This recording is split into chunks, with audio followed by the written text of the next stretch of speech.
Sir आज नागपूरच्या पारडी भागात बिबट्या शिरला आहे आणि 4 पेक्षा जास्त लोकांना गंभीर जखमी केलं आहे।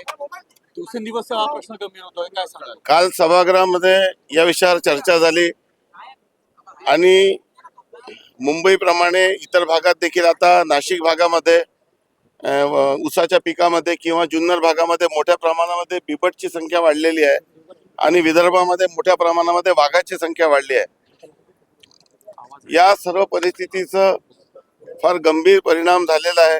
माझ्या स्वतःच्या मतदारसंघात सुमारे 16-17 लोकांचा मृत्यू झालेला आहे। चंद्रपूरमध्ये तर फारच गंभीर परिस्थिती आहे। गडचिरोलीमध्ये हत्तीचा प्रश्न उपस्थित झाला आहे। पश्चिम महाराष्ट्रात उत्तर महाराष्ट्रामध्ये बिबटचा प्रश्न झालेला आहे। लोकसंख्येची वाढ ही सातत्याने गंभीर प्रश्न झालेला आहे आणि वन्य प्राण्यांच्या संख्येत वाढ झाल्यामुळे त्यांना जो अधिवास आहे तो आता अपुरा पडत आहे।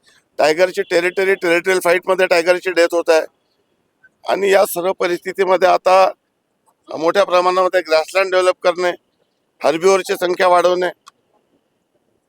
जर वाघ आणि बिबट वाढला असेल तर त्यांना लागणारा जो खाद्य आहे त्याची देखील संख्या वाढली पाहिजे। आता लोकसंख्या नियंत्रण कशी आणावी, म्हणजे वाघाची आणि बिबटची संख्या कशी नियंत्रणात आणावी, हा देखील एक गंभीर प्रश्न आहे। या संदर्भामध्ये केंद्र शासनाची राज्य शासनाची चर्चा सुरू आहे। माझी स्वतःची माननीय वनमंत्र्यांसोबत बैठक झालेली आहे दोनदा। एक मुंबईला उच्चस्तरीय बैठक झालेली आहे आणि या बैठकीत अनेक उपाययोजना मी या ठिकाणी सुचवलेल्या आहे। शेवटी वन क्षेत्रात राहणाऱ्या ज्या शेती आहे ती शेती करणं देखील कठीण झालेलं आहे। या सर्व परिस्थितीवर आता जर आपण फॉरेस्टच्या वेबसाईटवर गेले तर आपल्याला लक्षात येईल की एक मुख्यमंत्री वन व पर्यावरण धोरण आपण या ठिकाणी तयार करून शासनाला दिलेलं आहे। त्यात वन क्षेत्राची जी ग्रासलँड आहे त्याची संख्या कशा पद्धतीने वाढवता येईल त्या दृष्टीने प्रयत्न सुरू आहे। आव्हान आहे, एक नवीन प्रश्न राज्य सरकार पुढे आलेला आहे, बिबट आणि वाघाची वाढलेली संख्या। या प्रश्नावर कालच सभागृहात झालेल्या चर्चेनुसार आता रिजन वाईज बैठक पुढील 3 दिवसात होणार आहे आणि या प्रश्नाला, या आव्हानाला समोर जाण्यासाठी जे जे आवश्यक ती कृती आहे ते सर्व केली जात आहे, पिंजरे दिले जात आहे। शेवटी अशा पद्धतीच्या बिबटला पकडणं थोडंसं अडचणीचं असते, परंतु वन विभाग आणि पोलीस विभाग या संदर्भामध्ये कारवाई करत आहे। मी म्हणाले की जुन्नर भाग किंवा ऊसतोड भाग आहे हा जंगलाला लागून असतो, पण नागपूर सारख्या शहरामध्ये मोठ्या भागात मागल्या महिन्यात एक बिबट आला होता, सुदैवाने तेव्हा हल्ला झाला, पण आजचा जो आता बिबट बेशुद्ध झालेला आहे, पण 4 पेक्षा जास्त लोक गंभीर जखमी आहे। शहरी भागाकडे येण्याचं काय कारण होतं? हे बघा, आपण जर जुना इतिहास तपासून पाहिलं तर वाघ देखील शेकडो किलोमीटरचा प्रवास करत असतो। शेवटी टेरिटरी त्यांची वेगवेगळी असते आणि नागपूर जरी इथं असलं मुंबईसारखं, परंतु नागपूरच्या चारी बाजूला म्हणजे इथं पेच अभयारण्य आहे, काटोल पासून, नरखेड पासून, हिंगणा पासून तर रामटेक, पारशिवनी, उमरेड, करांडला सर्व हा भाग वनाने व्याप्त आहे। त्यामुळे क्रॉसिंग करणे ही एक फार नैसर्गिक प्रक्रिया आहे।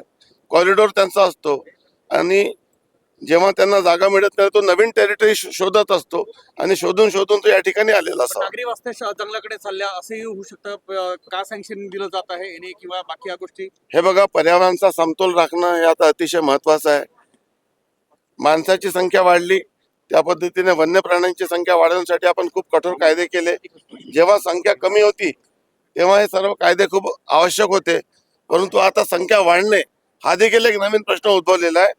माणसाचा जीव वाचवणं खूप महत्वाचं झालेलं आहे।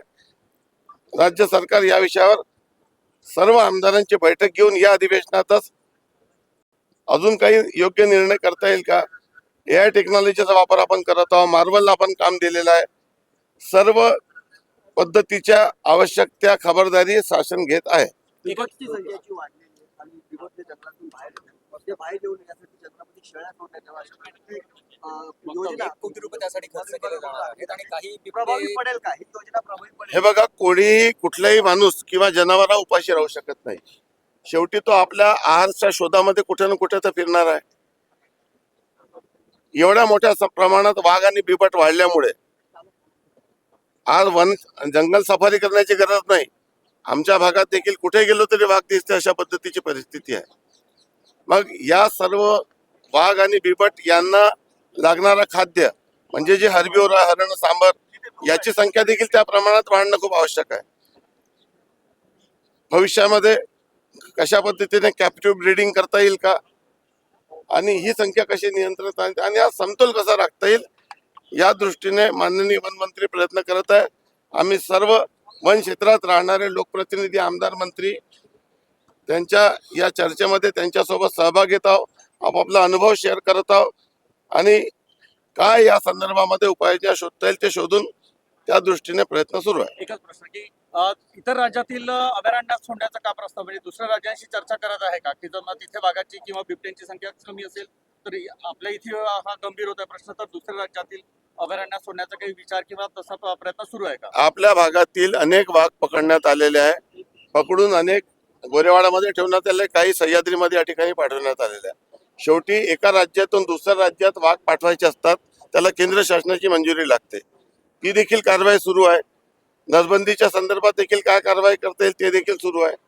आव्हान आहे, प्रश्न आहे, त्यावर उत्तर शोधून आवश्यक खबरदारी घेऊन उपाययोजना केल्या जातात. जयस्वाल असं म्हणतायत की 25 लाखांची जी रक्कम आहे बिबट्यांच्या हल्ल्यामध्ये झालेल्या मृत्युमुखी पडलेल्या नातेवाईकांना ती 50 लाखांवर करावी. खरं तर मृत्यू होऊच नाही, मात्र जर रक्कम वाढवायची असेल तर 50 लाख. नाही, 25 लाख ही महाराष्ट्र ही सर्वात मोठी मदत करत आहे. केरळ सरकारने वन्य प्राण्यांचा हल्ला याला स्टेट डिझास्टर डिक्लेअर केलेला आहे आणि नुकताच सुप्रीम कोर्टाने देखील या संदर्भामध्ये प्रत्येक राज्याला निर्देश दिले की त्यांनी किमान 10 लाख रुपये द्यावे. जयस्वाल साहेब, आणि या सर्व परिस्थितीचा विचार करून महाराष्ट्र हा पुरोगामी राज्य आहे. महाराष्ट्रात देशाच्या इतर कुठल्याही राज्यापेक्षा जास्तीची मदत आहे. मी स्वतः या विषयावर पाठपुरावा केला आणि कॅबिनेट पुढे आता फाईल आम्ही पाठवत आहोत की जेवढे वन्य प्राण्यांच्या हल्ल्यामुळे जेवढ्या लोकांचा मृत्यू झालेला आहे त्यांना 25 लाख सोबत शासकीय सेवेत देखील सामावून घेण्याचा प्रस्ताव मंत्रिमंडळापुढे सादर होत आहे. नागपूर या हिवाळीमध्ये पर्यटन जे आहे ते विदर्भामध्ये वाढत असतं, पण या बिबट्यांच्या भीतीमुळे कुठेतरी पर्यटनाला फटका बसेल नाही, का? पर्यटनाला फटका बसला नाही. बरं, नागपूर जिल्ह्यासह पूर्व विदर्भात अवैध रेती उत्खननाचा प्रश्न गंभीर आहे.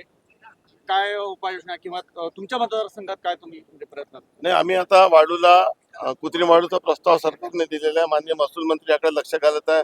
घरकुल आणि व्यक्तिगत वापरासाठी 5 ब्रासपर्यंतची वाढू ही फ्री केली आहे आणि आर्टिफिशियल सँडनी डिमांड सप्लाय रेशो मेंटेन करण्याचा प्रयत्न या ठिकाणी होत आहे. मेंबर्स मुख्यमंत्र्यांना भेटले किंवा वाळूचा जे माफिया आहे ते अव्वाच्या सव्वा त्यांनी रेट वाढवले आहे आणि एक प्रकारे कृत्रिम टंचाई केली आहे. काय याच्यावरही काही विचाराधीन आहे का सरकार? नाही, आता मोठ्या प्रमाणामध्ये लोकांना रिलीफ मिळालेला आहे, परंतु आपण आपल्या महाराष्ट्रामध्ये देशातील सर्वात मोठं इन्फ्रास्ट्रक्चर उभं होत आहे. महाराष्ट्र प्रगतिशील राज्य आहे. वाळूची गरज आणि वाळूची उपलब्धता यामध्ये तफावत आहे आणि आता कृत्रिम वाळू उपलब्ध झाल्यानंतर हा बॅलन्स होईल.